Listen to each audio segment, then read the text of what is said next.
上期说到，预言接连出错，国安内部惊现记忆大盗，喝口汤就能偷走国家机密。现在所有知情人被集体软禁，叛徒究竟是谁？唐三藏到底来自平行世界还是惊天骗局？接下来请继续聆听。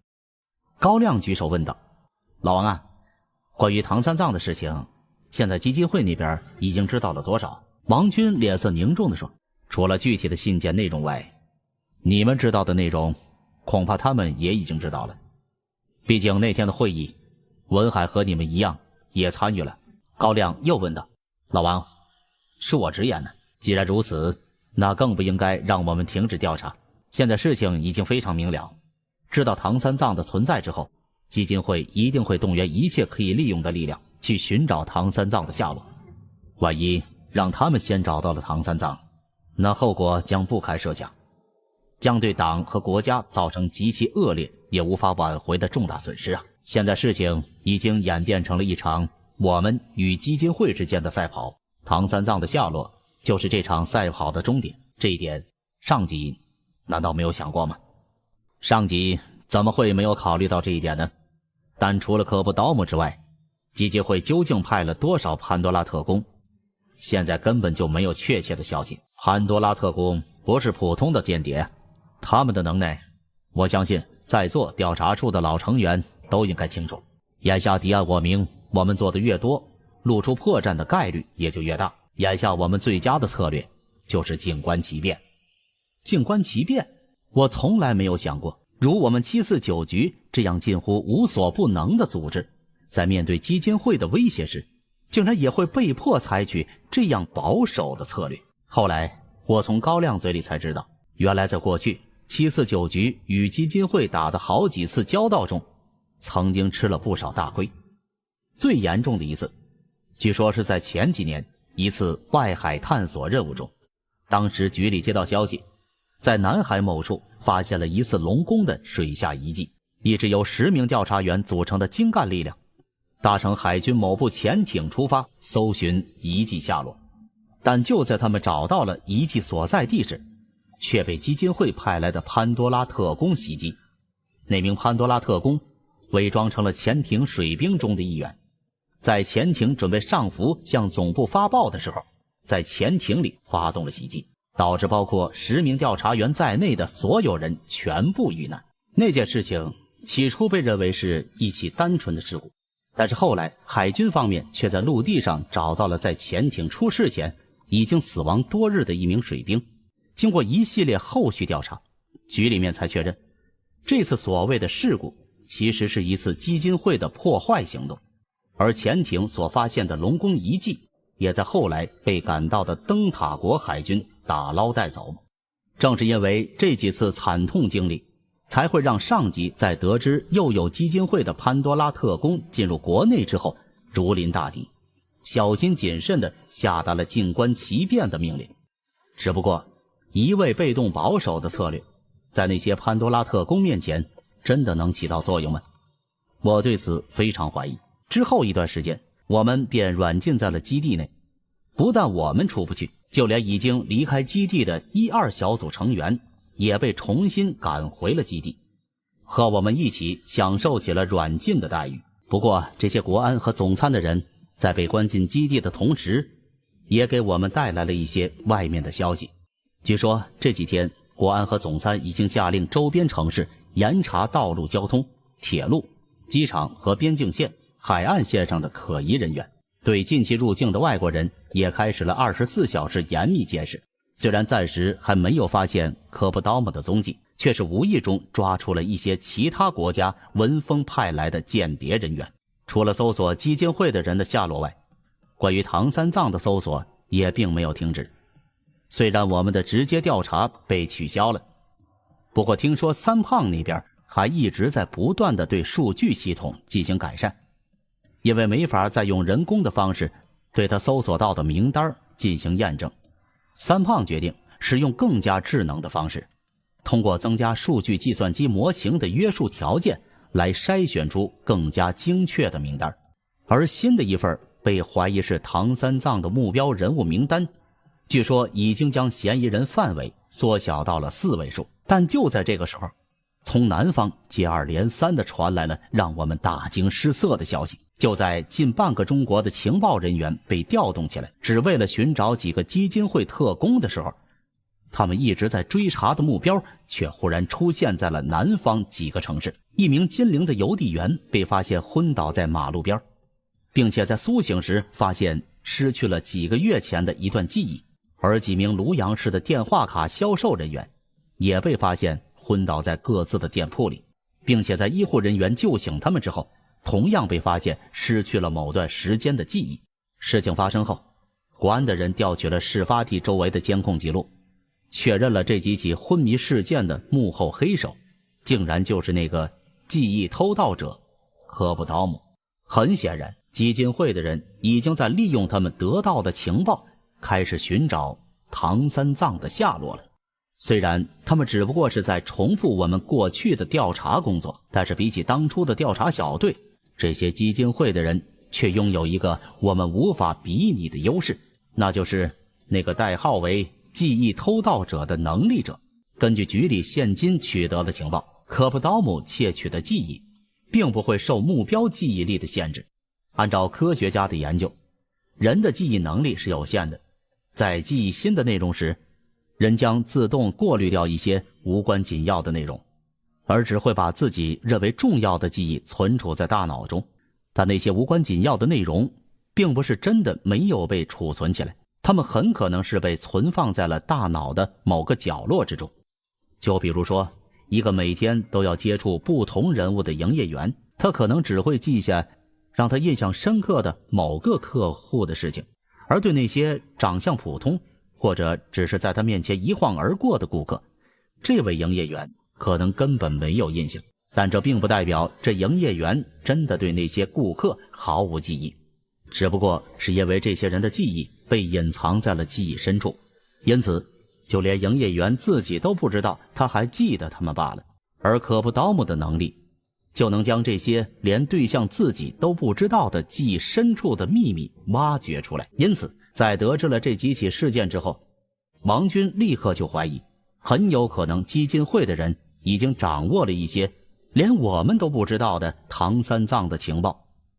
因为我们早就怀疑，当初为了查看那个网站上首长的照片，唐三藏曾经在庐阳市购买了一张上网卡上网，而那时候卖给唐三藏上网卡的人很有可能就在这几个受到了袭击的电话卡销售人员中。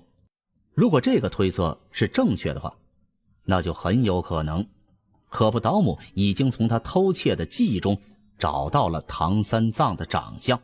虽然也有人认为被袭击的这些人中未必就有人真的亲眼见过唐三藏，但和让基金会的人真的找到唐三藏的后果相比，没有人能够拍胸脯保证事情一定就是这样。总而言之，我们的唐三藏有危险了。于是就在得到了这个消息之后，软禁在基地的我们立刻纷纷向王军请战，希望能让寻佛行动重新开启。我们必须在唐三藏被敌人发现之前抢先一步找到他。最后王军终于同意了我们的请求，在得到上级批准之后离开了基地，亲自去面见首长，替我们转达请求。在王军他们离开基地后的当天晚上，我和高亮、林千怡还有方健等几个熟识的二科人员正一起在高亮的宿舍里讨论，如果上级同意了我们重启调查的请求，接下来该怎么去找出唐三藏的下落的时候，许久不见的林红旗忽然闯了进来。红旗同志看到来人，高亮笑着问了一句：你不是送老王他们去见首长了吗？怎么又回来了？刚和王组长回来了，不过我们一会儿还要走呢，这次是来找人的。林红旗回了一句，便把视线在房间里的众人身上转了一圈，又在林千怡脸上停留了2秒钟，最后才落在了我的脸上。林四九同志，能不能和我走一趟？王组长有要紧事要找你啊！我站了起来，跑到房门口问道：是有什么事吗？林红旗摇了摇头：抱歉呢，到底是什么事情我不能告诉你，一会儿王组长会给你解释的。那好吧。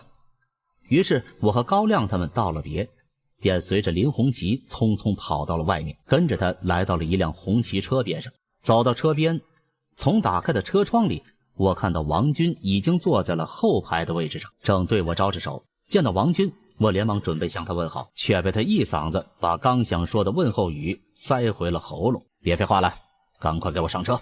林红旗直接坐在了红旗车的驾驶座上，打着了火等着。我看了看后排的王军，正想绕到副驾驶的位子上，就看见王军打开了车门，随后挪动了下屁股，拍了拍自己身边的座位道：“来，坐我这边。”这是怎么回事呢？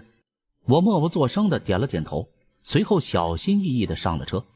汽车缓缓地驶出了基地，拐了几个弯后，开始进入了开往京城的主干道。一直到这时候为止，车里的王军都一直在闭目养神，一句话也没有和我解释。另外一个林红旗则专心致志地开着车子，似乎也没有替我说明的可能。于是我只能自己壮着胆子对王军问道：“王处长，你找我有什么事情啊？不是说我们现在不能离开基地吗？那我们现在这是去哪里啊？”王军从上至下扫了我一眼，说了一句话：“49，准备一下，大老板一会儿要见你。”王军的话让我当时吓了一大跳，差点从座位上掉了下去。王处长，你说的大老板是哪一位啊？在我们局里面，除了那一位之外，还有谁能被叫做大老板的？我身子有些发软，连忙说道：“王处长，你不要再开玩笑了啊！我胆子小啊，经不起你这样吓唬啊！臭小子，谁有空吓你啊？”王军不管3721，几乎是半拉半拽的把我从座位上扶好，随后从上到下扫了我一眼，替我整了整衣领，又拉了拉衣角，对我说：“这次是大老板亲自点名要你去见他的，你一会儿可要给我注意了，不要丢了我们749局的脸呢。”我傻愣愣的点了点头，随后才想到了一件事，开口问道：“王处长，首长他为什么要见我呀？”王军脸上露出笑容，对我解释道：“这件事情说起来，还是因为那个唐三藏的原因呢。原来自从知道了基金会派人来到国内之后，上级那边便一直非常紧张，生怕真的让他们找到了唐三藏的下落。而这次可布岛姆在南方的行动，更是刺激到了上级的神经。眼见敌人已经依靠能力者的能力，在追踪唐三藏的比赛中后来居上，领先了我们。经过上级领导的讨论，终于批准了王军他们3个调查小队组长的请求，批准了调查行动重启。不过当首长问起王军有没有把握在基金会的人之前找到唐三藏时，他给出的答案却无法让首长满意。按照王军的估计，虽然现在正在超算中心日夜赶工的三胖已经在数据模型上有了突破性的进展，成功将可疑目标缩减至了4位数，但即使是这样，除非是发动更大规模的调查行动，否则仍然需要至少1个月的时间，才能将名单上的目标对象调查完毕。但这样一来，却又失去了保密性，反而可能会惊动同样在追寻唐三藏的基金会的人马。而且即使是这样，比起通过窃取记忆直接获得了唐三藏容貌的基金会特工来说，我们能够找到唐三藏的可能性依然并不大。因为现在我们唯一抱以希望的可疑人物名单，其实不过是建立在唐三藏真的使用了自己的能力来为自己谋取了利益的前提上。这里必须还要考虑到唐三藏可能并没有利用自己的能力赚钱，或是他赚钱的方式超出了我们的猜测范围。因此就算王军有多么不情愿，他也不得不告诉首长，调查小队能够在基金会之前找到唐三藏的概率其实连30%都没有。听了王军的叙述，我不禁失望的：怎么会这样啊？王处，你不会是太过危言耸听了吧？王军摇了摇头：我也希望自己危言耸听了，但事实就是如此啊。可这和首长要见我有什么关系啊？王军拍了拍我的肩膀，为我揭晓了答案。49啊，如果我说有人能帮助我们抢先基金会一步找到唐三藏的话，那么那个人只可能是你，林49。我能找到唐三藏？这句话让我不由一惊，抬起头盯着王军。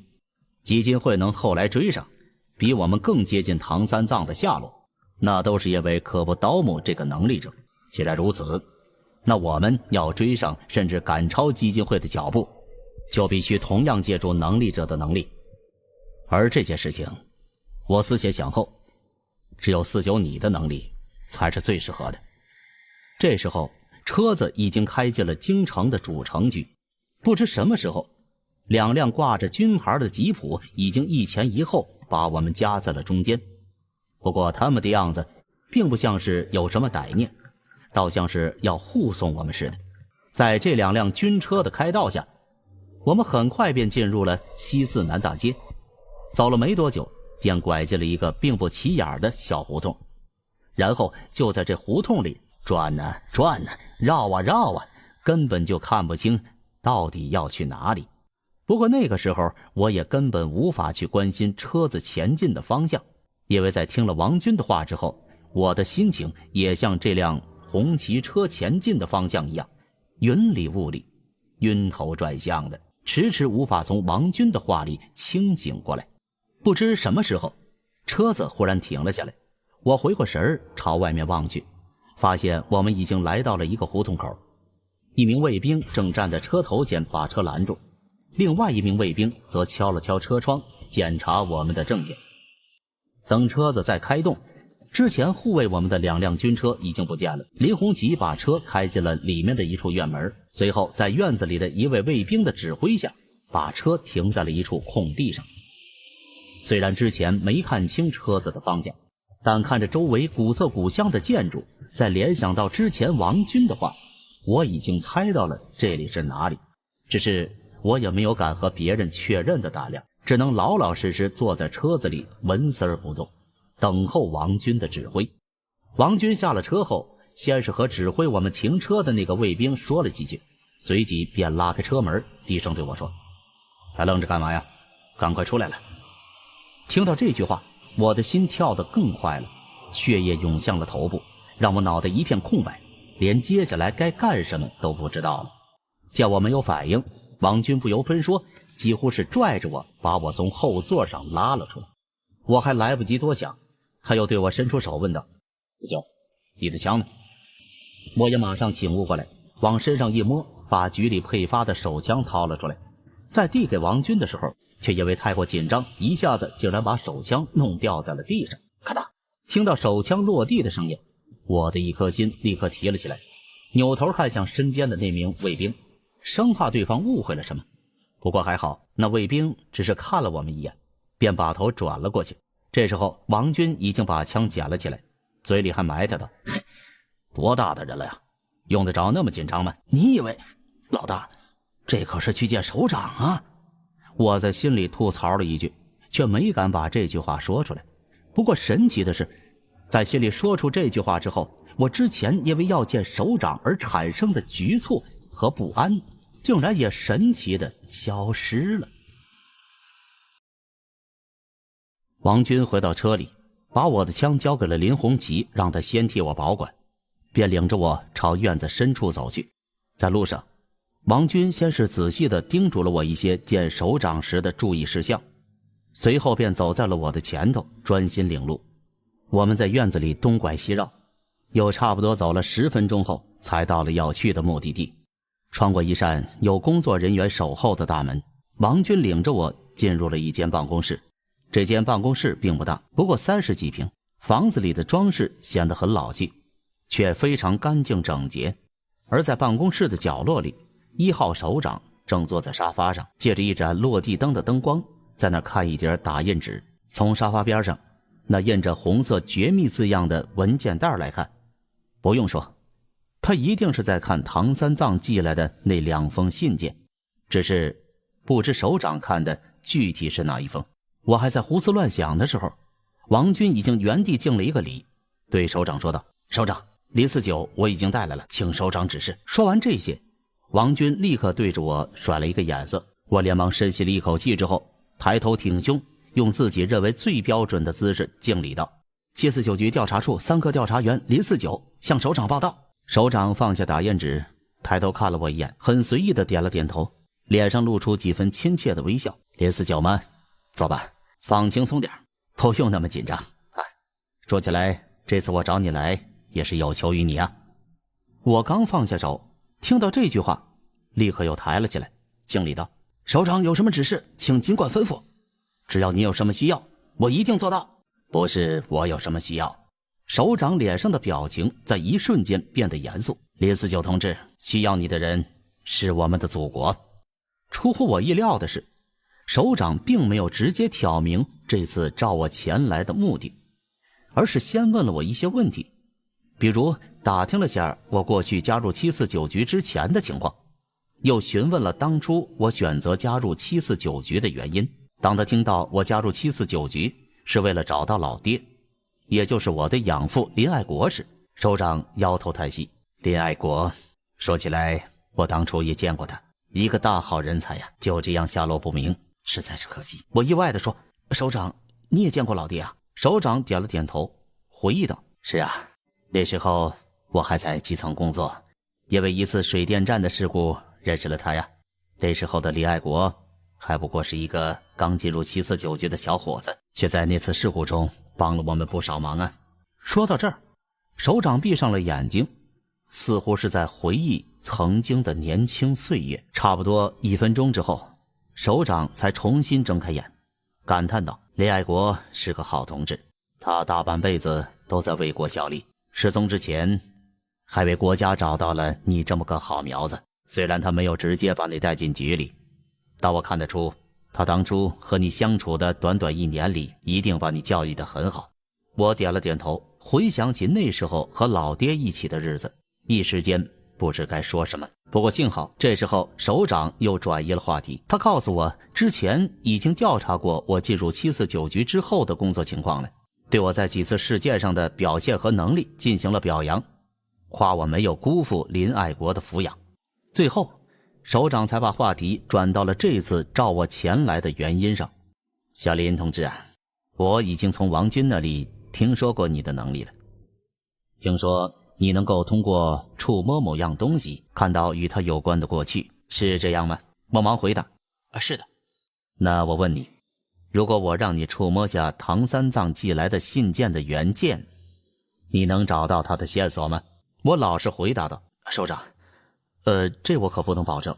小时候老爹为了保护我，曾经不知对我做了什么，让我的能力消失过一段时间，一直到不久之前我才重新恢复过一次能力，但之后大半年的时间，我的能力也都没有再出现过。首长显然是从王军那里已经知道了我的情况，他叹息道：我知道林爱国会那么做，多半也是怕你受到他2个女儿一样的境遇啊。国家现在也已经很后悔了，过去对于能力者的处理办法太过粗暴，我当上局长之后便已经下令重新调整对待能力者的处理办法了。不过首长抬头看向我，眼中露出了一丝凝重的神情。小林同志，这一次无论如何你都必须要让自己的能力重新苏醒。唐三藏的境况已经非常危险了，在你们赶来之前，情报部门已经打听到基金会似乎是已经知道了唐三藏的确切情报，距离找到他已经只差最后一步了。听到这儿，一旁一直沉默着的王军不禁有些惊讶：首长，这是什么时候的事情？我怎么不知道呢？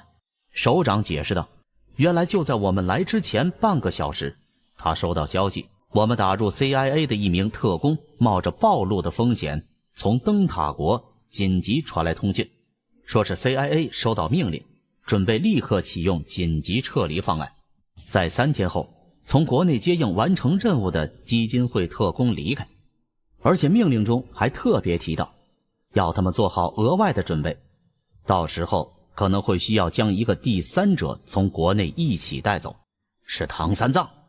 王军惊醒道：他们是打算把唐三藏从国内绑架走，情报部门也是这样判断的。首长随即站了起来，走到我的面前，拍着我的肩膀说：小林同志啊，所以你这次必须成功，无论如何也一定要抢先他们一步，找到唐三藏，把他保护起来。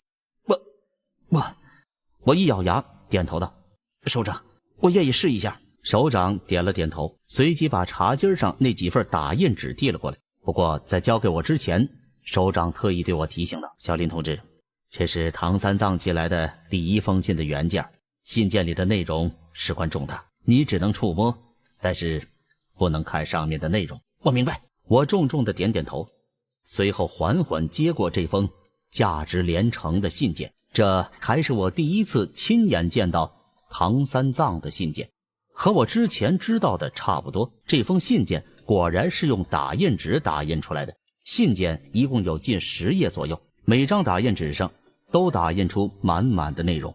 不过除此以外，就再也看不出什么别的了。我捏着已经被首长叠起来的信纸，心里却忐忑不安，不知道该从哪儿开始着手。仔细想起来，上一次我运用自己的能力也是大半年前的事情了。那时候我是因为杀人佛像的威胁，情绪接连受到了刺激，才重新唤醒了自己的能力。可是自那以后，我的能力便一次也没有施展出来过。就算是在古镜事件中，自己险些死在古镜的诅咒之下的时候，我的能力似乎也没有苏醒的迹象。因此我对于现在该如何唤醒自己的能力实在是毫无头绪。过了10分钟后，我急得额头上直冒汗珠，可依然是什么也看不到。王军也有些心急，一直在旁边催促我，问我到底有没有看到什么，简直是比我还要焦急的样子。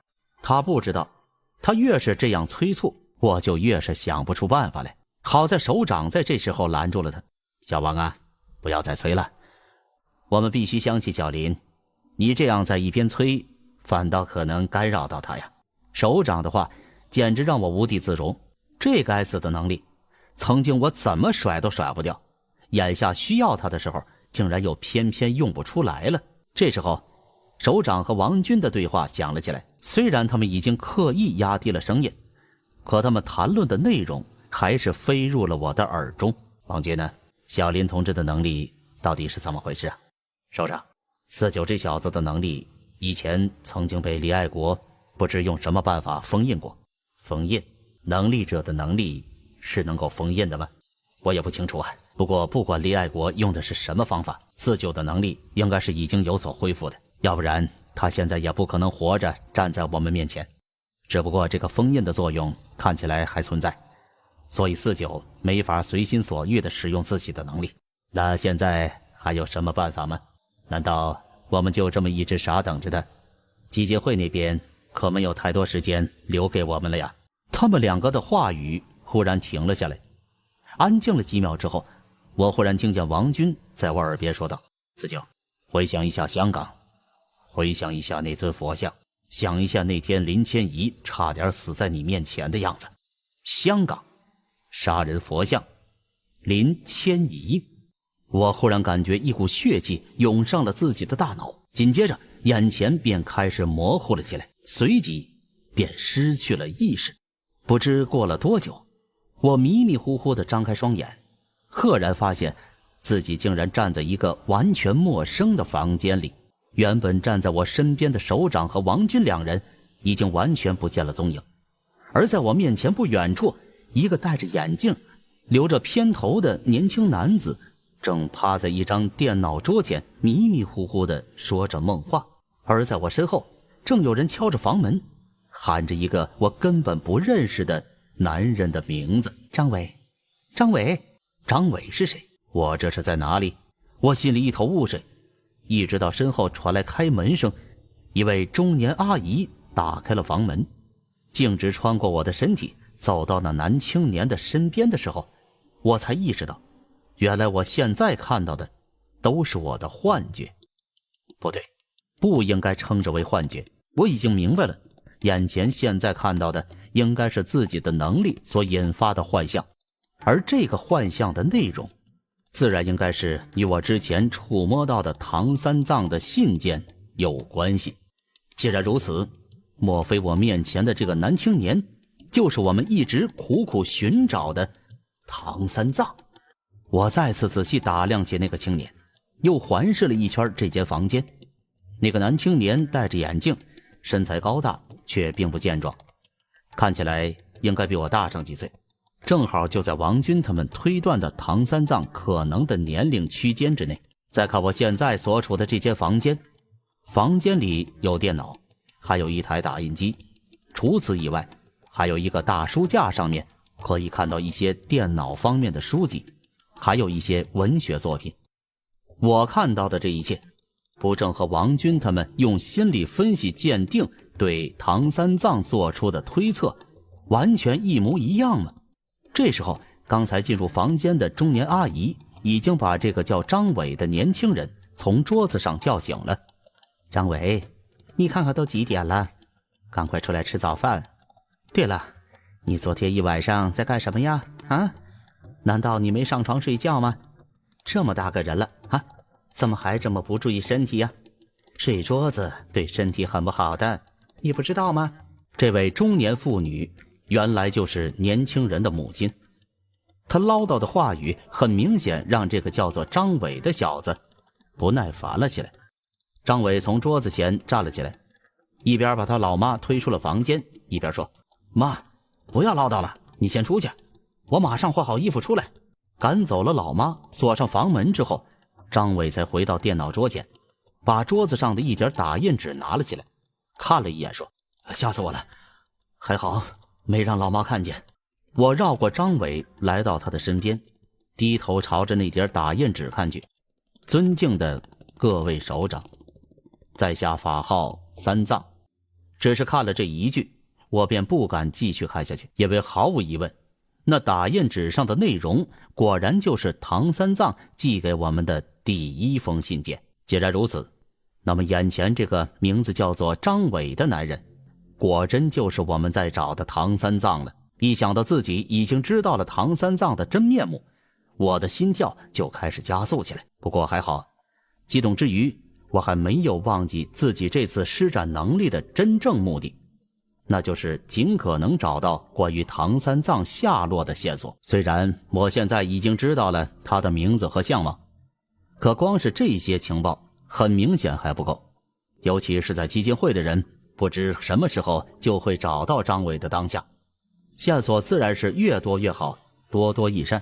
而要说起对我们目前的情况最有帮助的线索，那自然是张伟的家庭住址了。想到这儿，我立刻挪步到窗户旁，想从窗外的景色来先判断出张伟究竟是住在哪里。然而当我看到窗外的时候，却发现自己失算了。我没有意识到自己其实身处的只是自己的能力产生出的一个幻境而已，并不是真实的现实。因此在窗户外，我只能看到一团模糊的白光，除此以外什么也看不清。看起来我的能力似乎只能观察到自己所碰触的物体周围并不太远的距离。这时候张伟已经穿戴整齐，他把打印纸塞入了一张信封里，小心地密封好之后，便把信封塞进了双肩包，拎着它走出了自己的房间。而随着张伟和那叠打印纸的离去，他的房间也开始变得模糊起来。见状，我只能立刻跟了出去。张伟的家并不大，差不多2室1厅的样子。从房间里的装修来看，似乎只是很普通的一户人家。在我离开他的房间后，发现张伟已经和自己的母亲坐在了客厅里的餐桌上，正在吃着早饭。从他们吃的早饭里，我倒是发现了一点线索：豆汁、焦圈、炸糕、油条。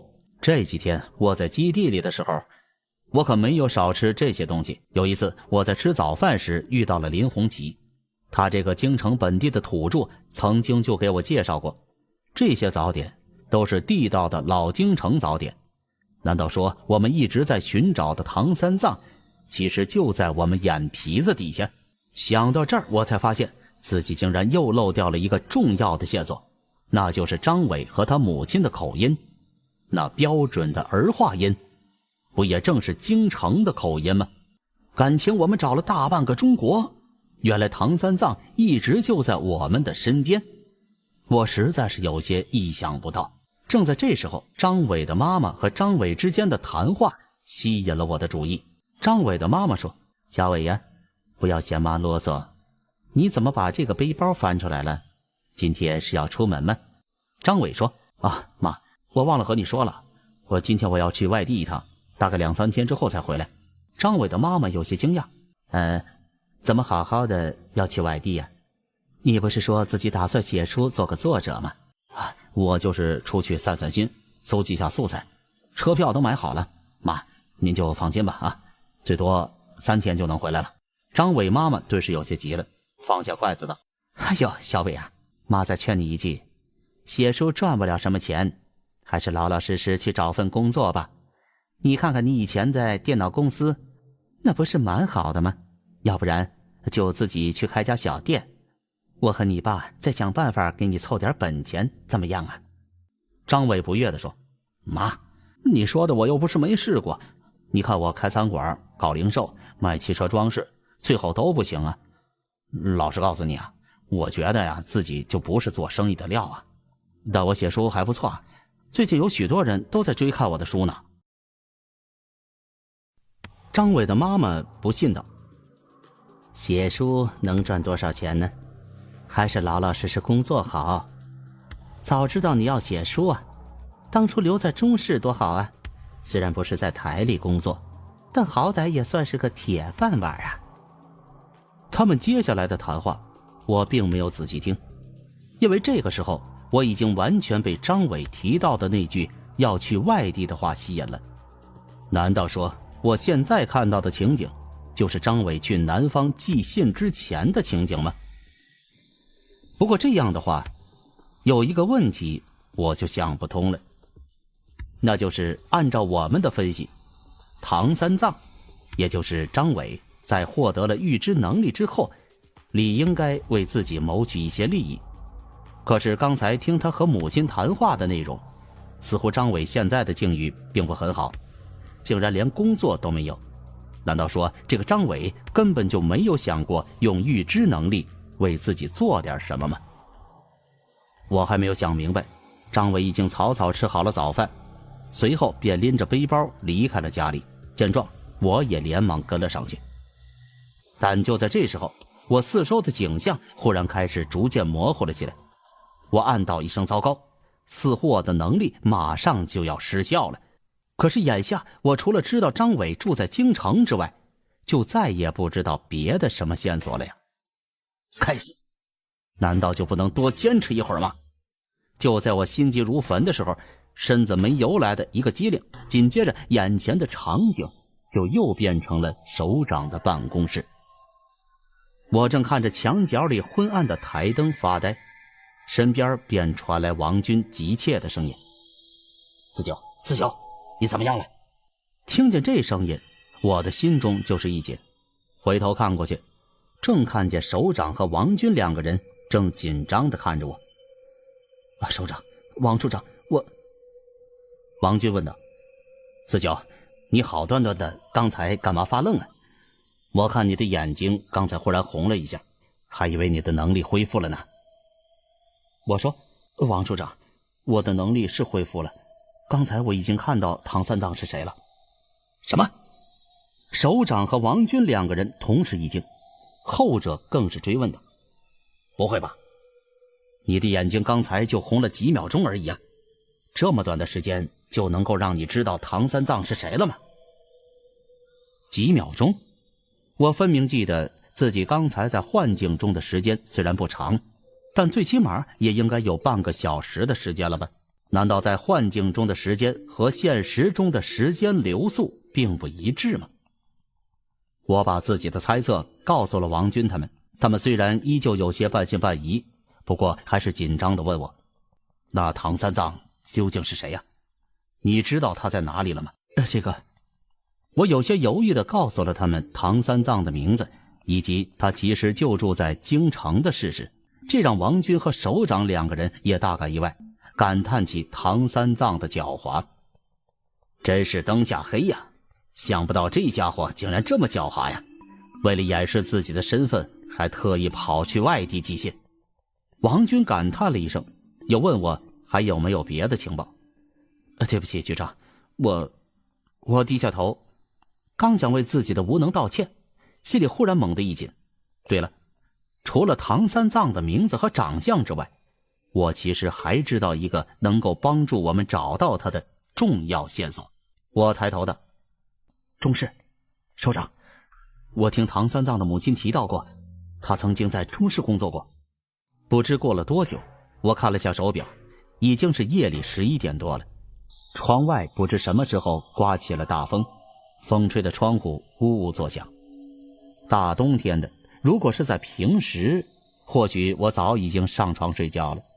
可此时此刻，我却连半点困意都不该有，因为就在我身旁不远处，首长和王军两人都还在那儿等着消息。在从我这里打听到唐三藏过去可能是中士的员工之后，首长便立刻派人去联系中士，让他们立刻把最近几年离职人员中，但凡是名字叫做张伟，或是名字读起来和张伟差不多的人员资料全部交出来。考虑到眼下这个时间，首长还特意下了一条死命令，让他们通知对方的台长，如果1个小时之内拿不出资料，他那个台长也就不用当了。这样大张旗鼓地寻找一个离职人员，肯定会让一些有心人发觉。但此时此刻，我们也已经顾及不了多少了。不过为了保险起见，在首长派人的同时，王军也给基地里打了电话，从基地中待命的3组人员中，抽调出749局医科的人，火速前往电视台，在名单到手之后进行后续的记忆消除工作。要不然这一晚恐怕会成为电视台里所有人员永远也无法忘怀的不眠之夜。布置好了一切，剩下的就是等待结果了。不过在得到唐三藏的资料前，我们都放心不下。王军在办公室里来来回回走动着，惹得首长都忍不住说他：王军啊，心急吃不了热豆腐，你好歹也是调查处的处长，怎么还没有人家小林同志稳重啊？是，首长说得对。王军立刻低头认错，坐回了位子上，同时还朝我这边看了一眼，把我看得面红耳赤，因为我觉得他多半是已经看出来了，我是由于首长在，才不敢有什么动作的。王军坐下之后，办公室里一下子就安静了下来，或许是又觉得这么安静不太好，首长又和我聊了起来。小林同志啊，这次如果能找到唐三藏，你绝对是首功一件呢。国家不会辜负每一个为之奉献的人，对唐三藏是这样，对你也是一样。不过因为你身份的保密性，所以什么奖章、通报表扬之类的恐怕就没有了。749局很少有人员晋升，因此呢也没办法给你升职。不过小林，你如果有什么正当的合理要求，倒是可以现在对我提一下，我会尽力的满足你啊。老实说，我有些受宠若惊啊，不知该怎么回答才好。转头看了看王军，后者却对我吼道：嘿，臭小子，看我干嘛呀？首长既然发话了，就赶快把你的要求提出来。我的声音变得有些颤抖。可我也没什么要求啊。报告首长，还有王处长，我其实对现在在局里的待遇已经很满足了，我今天也只是做了该做的事情而已啊。没关系，首长倒是没有太过苛责，反倒温言宽慰道：现在想不出，你可以在这次事件结束前慢慢考虑。说到这里，外面正好传来了敲门声，我心想是不是唐三藏的资料找到了？打开门一看，果然是如此。一名卫兵手上拿着厚厚的一叠打印资料，进来向首长报告道：这些就是电视台那边搜集的最近10年来名字叫做张伟以及读音相似的已离职员工的资料。卫兵要把资料交给首长，首长摇了摇头，示意他把资料直接给我。卫兵因此吃了一惊，不过我却不觉得意外，毕竟房间里的3个人中，只有我见过唐三藏的真面目。接过这几张大费周章才得来的资料，我仔细地看了起来。我不知道这次直接向电视台索要资料的人到底是以什么名义向他们索要的。总之，电视台那边明显对他们的要求非常重视，因为在他们给我的这一叠资料中，虽然一共也才包括了不到15个人，可是每一个人的资料都是非常详实，上面不但列出了包括照片在内的个人资料，连这个人过往的工作经历、毕业院校都列了出来。不过对于电视台那边的努力呢，我只能说声抱歉了，因为对于我来说，后面那些内容纯粹都是毫无用处的东西。我唯一要关注的一点，便是在这些资料上每一个张伟们的照片。10几个张伟的照片很快都看完了，我放下打印纸，有点惊讶地问送资料来的那个卫兵：“就这些了吗？”那位卫兵重重地点了点头，说道：“是的，一共30页 A4 打印纸，绝对没有少一张。”“怎么了？”王军看出我脸上不对劲的表情，问道：“难道这里面没有那个人？”我困惑地回答道：“是的，那个人不在这里面。”“不在这里？”这一下连首长也坐不住了，他从我的手里抢过那些资料，一页一页地清点了一下，正正好好30张 A4 纸，和那名卫兵说的一模一样。不过这却并不能让卫兵摆脱嫌疑。王军对他询问道：“这位同志，这些资料在你送过来之前，有没有其他人接触过？你好好回忆一下，有没有可能有人在你送过来的路上把资料替换了？”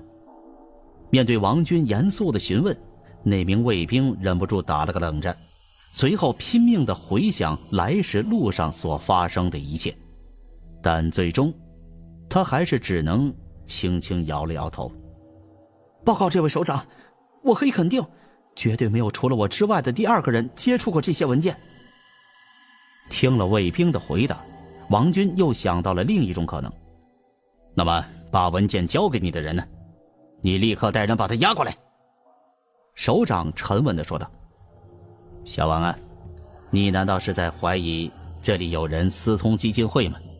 这不可能，这里的每一个卫兵都是国家最忠诚的战士。”王军认真地回答道。“可是首长，这是唯一的解释啊，49给出的名字绝对不可能出错。他说那个人曾经在中视，就一定在，因此只能是我们拿到的名单被人做了手脚。”首长看向我问道：“小林，你认为呢？事情究竟是你这边记错了，还是王军说的那样，是有人调换了名单？”老实说，当时王军对我的信任真的让我有些感动。不过在感动之余，我也不敢胡说，否则就是对我面前这些同样忠诚于祖国的战士们的栽赃陷害了。就在我犹豫不决，不知该如何回答首长的时候，我忽然想到了除了王军所说的之外，第3种可能性。我对那名卫兵问道：“这位同志，你手上的这份名单真的是从电视台那里所有离职人员名单里找出来的吗？”“绝对没错，至少电视台那边是这么说的。”王军在一旁插嘴道：“怎么，49，你怀疑是电视台那边有人捣鬼？”“不，我连忙摇头。”“王处长，你看会不会有这个可能啊？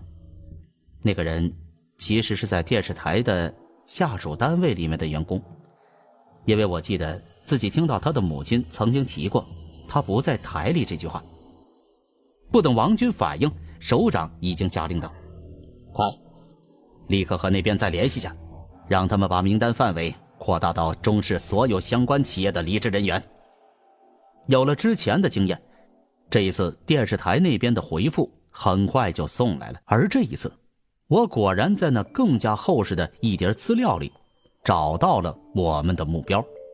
和我最后猜测的一样，唐三藏果然不是电视台的正式员工，而只是其下属部门的一个普通起聘员工而已。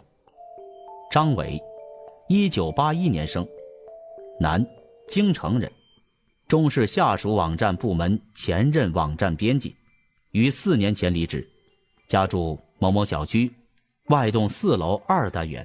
唐三藏，我终于找到你了！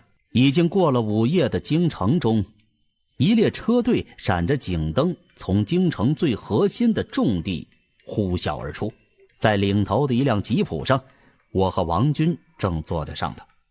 确认了唐三藏的住址之后，首长立刻批准了王军的请求，同意我们立刻前去将唐三藏和他的家人保护起来。为了安全起见，首长甚至还从警卫团中抽调出了1个排的兵力，随我们一同执行任务。虽然是来自大名鼎鼎的警卫团，不过这1个排的力量在王军看来还是有些不够。之前1科已经被他调去了电视台处理后事，于是他便在半路上又给留守在基地的方健他们打了电话，告知了他们唐三藏的住址，让他们赶快带基地里剩下的全部调查处成员过来。一路疾驰，紧赶慢赶，我们终于赶到了唐三藏所居住的地方，一个4环内普普通通的居民小区。在小区边的马路上，一排警车已经停在了那里，正在等着我们的当地辖区警局的局长带着几个警员匆匆忙忙地迎了上来。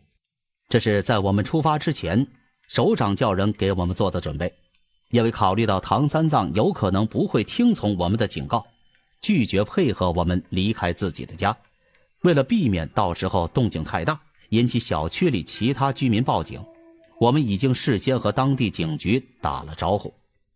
名义上我们是以公安部特别行动队的身份，带着最高级别的授权文件来这里调查一起情报泄露的案子，但真实的身份大家彼此都是心照不宣。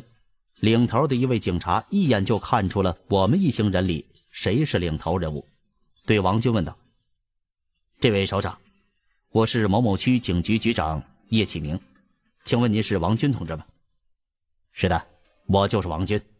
王军伸出手主动和对方握了一下，随后问道：叶局长，上级的指示你们都收到了吗？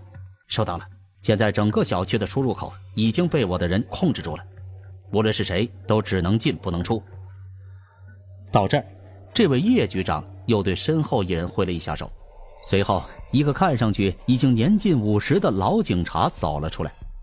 叶局长对我们介绍道：王军同志，这是我们局里手最巧的一位老同志，你们叫他老董就行了，一会儿他会帮你们打开目标房间的门锁。之前在通知当地警局的时候，我曾经在一旁补充了一个要求，那就是让当地警局想办法找一个会开门锁的人出来，免得到时候万一唐三藏他们已经睡下，家里没有人开门的时候，我们不用冒着弄出大动静的风险来强行破门而入。辛苦了，一会儿就麻烦你了。王军对老董点了下头表示感谢，随后又叮嘱了叶局长一句：如果一会儿引起了大动静，那么请他们在必要时替我们安抚当地小区的居民。交代完这一切后，我们便不再浪费时间，直入小区，小跑向唐三藏所在的居民楼。唐三藏的家在一栋居民楼的4楼，我们从楼下向他家看去，意外发现在其中一个房间里还有着灯光亮着，唐三藏很有可能还没有睡觉。看到这儿，王军便让原本打算陪我们一块上去的老董和警卫排的人在楼下待命。按照原计划，为了不吓到唐三藏和他的家人，只有我和他2个人上了楼。按下门铃没多久，一个20几岁的年轻人打开了门。看到这个人从门缝里露出来的脸，我在心里松了口气儿。没错，就是他，给总参寄信，自称唐三藏，能够预知未来的男人张伟。张伟的平安无事，意味着这场追逐唐三藏的比赛中，我们总算是再一次跑到了基金会的前头，比他们早来了一步。见到门外的我们，张伟看起来非常惊讶，他躲在门里，充满疑惑地问我们：“你们是？”“我们是警。”我本想说我们是警察的，可还没说完，王军便把我推到了一旁，替我说道：“你连续寄了2封信给我们，会不知道我们是谁吗？”唐三藏。张伟脸上先是一愣，随即面色慌张地说：“哼，大半夜的，你们神经病吧？要找和尚去和尚庙找去啊！”说完，张伟便想把门关上，不过却被王军及时一脚塞进了门缝里，阻止了他。张伟很明显慌了起来，只听他在门内喊道：“你们到底是谁呀？再不走我就报警了！”我忙说道：“别误会，我们是总参的人，是奉首长的命令来找你的。张伟，你和你的家人现在有危险，首长让我们来保护你。”一边说着，我一边从口袋里摸出一张总参的证件，塞进了门内。“你看看，这是我的证件。”在看清楚我给出的证件后，张伟这才松开了门，但是他的态度依旧是有些慌乱，还是死不承认道：“我不知道你们到底在说什么呀，我不是什么唐三藏，我只是一个写书的作家。”王军活动了下刚才被夹住的右脚，没好气地说：“我们既然连你家都找到了，就代表我们已经知道了一切啊。总而言之，你是不是让我们先进来？大半夜的，你就不怕把其他人惊动吗？”张伟立刻回头朝屋里看了一眼，随后打开门，对我们招了招手：“进来吧。”我们俩进屋后，张伟并没有在客厅里招呼我们，而是直接把我们领入了他自己的房间。关上房门后，他才低声对我们解释道：“我爸妈都睡了，最好不要打扰他们了。”王军点了点头，表示理解，而我则在四处打量着他的房间。房间里的布局果然和我当初在幻境里看到的一模一样。我摸着电脑桌旁的那台打印机，问道：“你就是用这个把信件打印出来的吧？”“你们真的都知道了？”张伟疑惑地说了一句。“当然。”这时候王军对他讲明了我们的来历，从总参收到第1封信件，到之后为了取信于他，而在网络上特别建立了一个网站，以及最后的第2封来信，全都一五一十地说了出来。在听到和事实完全相同的经过之后，张伟也算是确认了我们的身份。他有些丧气地说：“我觉得自己已经很小心了，没想到还是被你们发现了。”王军和我对视了一眼，有些好笑的：“不，你对自己的身份掩饰得很好，要不是一些你想不到的原因呢，我们恐怕还找不到你。”没错，如果这一次王军没有让我尝试使用自己的能力来找出唐三藏的身份，那恐怕即使再过好几年，我们都很难发现张伟的秘密。事实上，曾经被我们抱以厚望的3胖的数据分析模型，现在看来也是走上了歧路啊。因为这个张伟很明显还并没有使用他的能力为自己谋利过。我想不到的原因，那是什么呀？张伟想了想，又问道：“对了，还有你们刚才说我和我的家人有危险，那又是什么意思啊？”张伟同志，是这样的。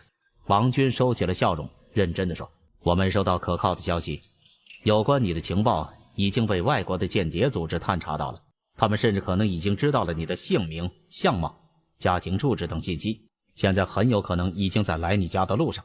国家担心他们很可能会通过威胁你或者你家人的安全，来换取你所预知的有关未来的情报。”这到底是怎么回事啊？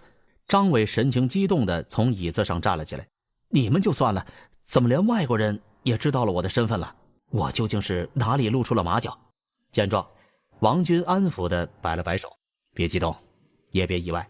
我老实告诉你，就和你能预知未来一样，这个世界上还有许多拥有其他特殊能力的人，比如说你面前的这位林49同志，拥有类似心灵占卜的通灵能力，通过用手触碰就可以解读物体上附着的残留信息。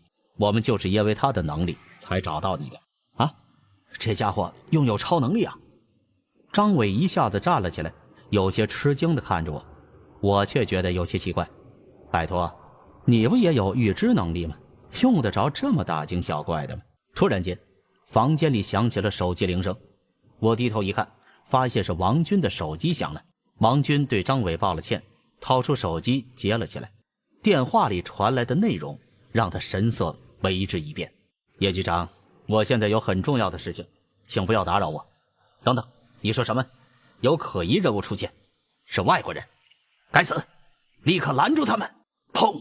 几乎就在王军的话音刚刚落下的同时，房间外忽然传来一声清脆的响声，是枪声。这个小区的附近竟然有人开枪。这次考虑到在居民区执行任务的缘故，我和王军还有随我们一同前来的警卫排的人都在枪上安装了消音器，因此这道枪声只可能是周围封锁小区的警察们开的，要不然就一定是叶局长在电话里提到的可疑人物。无论是哪一边开的枪，情况都非常不妙。想到这儿，我一个机灵就直接蹦了起来，从腰间摸出了自己的配枪。这时候张伟却还以为那不过是鞭炮声，还在那说着，奇怪呀，大半夜的谁放鞭炮啊？我说不是鞭炮，是枪声。枪声在京城里。张伟并不相信这个，只见他摇了摇头，又说这不可能啊，一定是你听错了。不，的确是枪声。另一边，王军已经挂断了电话，他对张伟说，是我们说的那些外国间谍，他们已经过来了。张伟，立刻把你爸妈叫醒，你家里已经不安全了，我们会送你们去安全的地方。直到这个时候，张伟还是有些不情不愿，看样子还是有些不相信我们说的话。但是外面的枪声的响起已经证明了情况的紧急。王军不再犹豫，直接拿着枪走了出去，随后把张伟的爸妈叫醒。面对突然闯进家里的陌生人，张伟的爸妈自然也惊慌不已。还好王军适时拿出了证明自己总参身份的证件，才取得了他们的信任。和年轻的张伟不一样，他的爸妈都是经历过70、80年代京城风雨的人，对我们的军人身份有一种本能的敬畏。看到他爸妈都同意了，张伟才硬着头皮收拾了一下东西，和爸妈一起随我们下了楼。我们刚走出楼道，走在最前头的王军忽然举起了手，示意我们停下来，有点不对劲。其实不用他提醒啊，我也已经发觉了外面的情况有些不对了。那些原本和我们一起进入小区的警卫排，还有当地的警局派来的老董，他们竟然全都不见了。不但如此，小区里的几盏路灯都熄灭了，黑暗如同野兽，已经吞噬了我们原本准备离去的道路。我和王军相互对望了一眼，两个人的眼睛里都透露出了焦急的神色。那些人的失踪，难道都是基金会的特工干的？可这怎么可能呢？随我们一起来的警卫人数虽然只有一个排，可他们都是中央警卫团的精锐力量，怎么可能会这样无声无息的就被人干掉了？王处长，我们往回走，找楼。王军拔出了手枪，示意我们掉头回去。眼下外面情况不明，如果失踪的那些警卫们真的是基金会的人搞的鬼，那我们就这样冒冒失失的走出去，简直和送死没有什么两样。我们两个怎么样都可以，可是张伟的安全却不容有失。就在我们一步步后撤的时候，王军忽然停住了脚步，他浑身僵直，一动不动地看着黑漆漆的前方。前面有东西！我和王军立刻将枪口瞄准向面前的黑暗，只要前面有动静，就准备用手里的东西向那边招呼。不过过了好一会儿，黑暗中的东西都没有动静。这时候王军慢慢向后仰起了头，他在我耳边小声说道：我过去看看，地现代张伟他们回4楼。王处长，这是命令，坊间他们已经赶过来了，无论如何都要拖延到他们过来为止。说完这句话，王军便向前摸了过去。我看了一眼他的背影，只能咬牙向后退去。拉着张伟他们就往楼上走。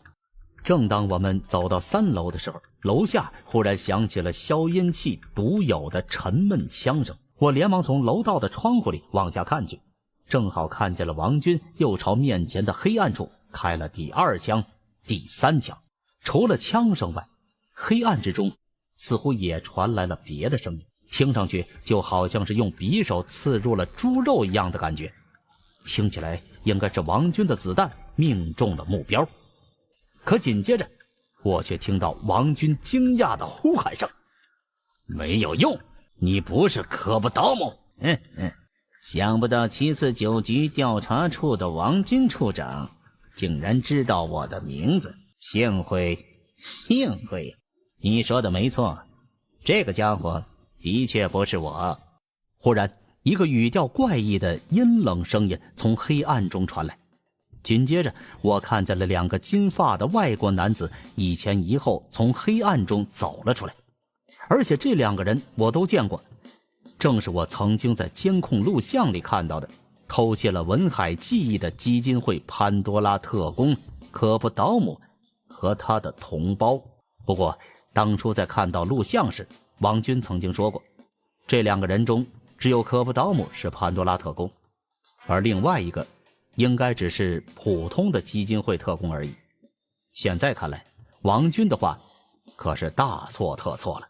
听科布岛姆刚才的意思，好像刚才挡下了王军的子弹的，其实应该是这个被我们认为只是普通特工的外国男子才对。面对逐渐靠近的2名基金会特工，王军没有废话，飞快地替换下弹夹后，就是抬手一枪，一声沉闷的响声之后，一道血柱竟然从走在最前头的那个不知名外国人脸上溅射出来。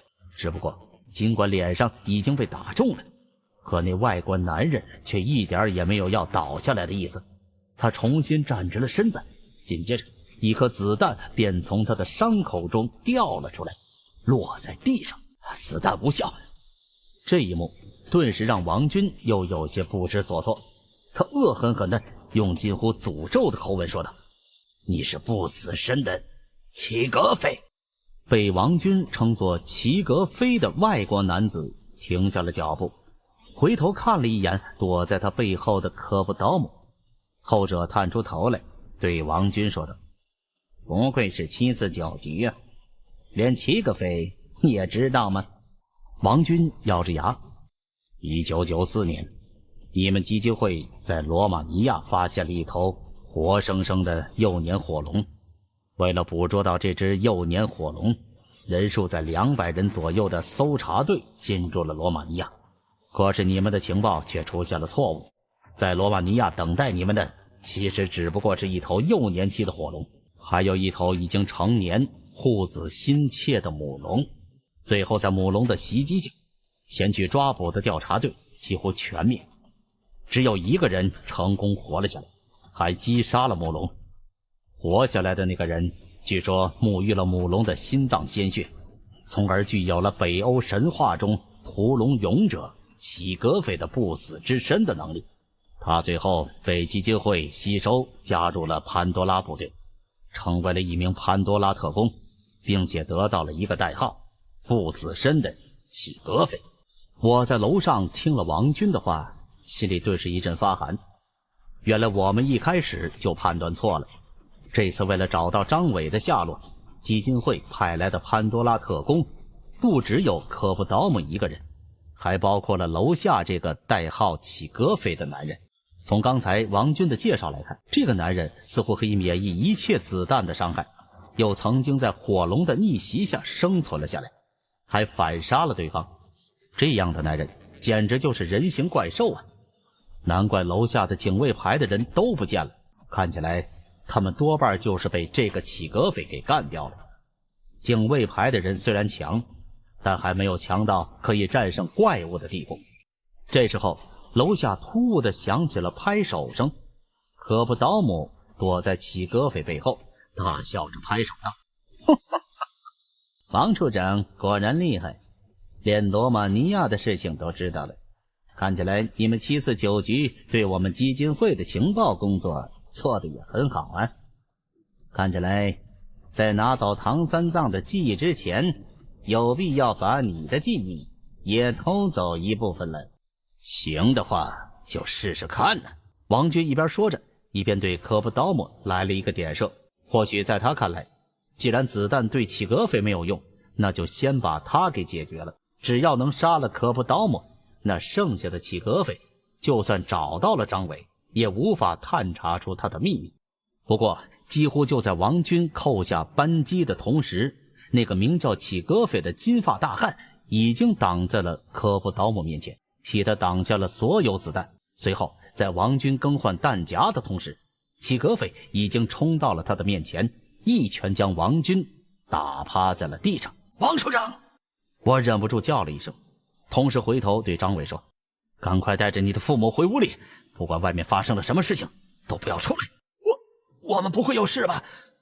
张伟声音颤抖，除非我们死了，否则你们是不会有事的。我扔下了这句话，便冲下了楼梯。在我下楼的时候，外面的战斗也并没有停止，下面传来了一连串乒乒乓乓的声响。我因为忙着下楼，并没有看到外面到底发生了什么情况，但就在我已经快要跑到1楼的时候，打斗的声音却忽然停止了。一个人影从楼道口飞了进来，不偏不倚，正好摔落在我的脚下。我低头一看，倒在地上的人影正是刚才还在战斗中的王军。王处长，王处长，你还好吗？请你振作一点。王军一看就知道情况不妙，此刻他的衣服已经被血弄得脏兮兮的，脸上青一块紫一块，鼻血像小溪一样往外直冒。看到我，已经虚弱不堪的王军瞪大了眼睛，一把抓住我的手臂，你这家伙，我不是让你和张伟守在屋里吗？说到这儿，王军口中发出诡异的血痰声，每一次咳嗽都能咳出不少的鲜血。王处长，王处长！我紧紧握住拳头，因为异常的愤怒，全身上下颤抖不已。放心，齐格斐并没有杀了他，我们这次的目标是那个唐三藏，并不是来大开杀戒的。背后传来科布刀木那古怪的口音。我回过头，看到他和齐格斐2个人已经站在了我的背后。下意识的，我抬起枪口就想要对准他开上一枪，但是手才举到一半，我的脸上立刻挨了一巴掌，就好像是被灰熊扇了一下似的，我整个人倒飞了起来，落在了楼道里的自行车上，后背一阵剧痛，倒在地上。我看见科布刀木从背后的背包里拿出了一瓶矿泉水，随后蹲下腰，就想要给王军灌上一口。今天的节目就到这里，感谢您的收听，点击订阅频道并打开小铃铛，第一时间获取更新。明天我们不见不散。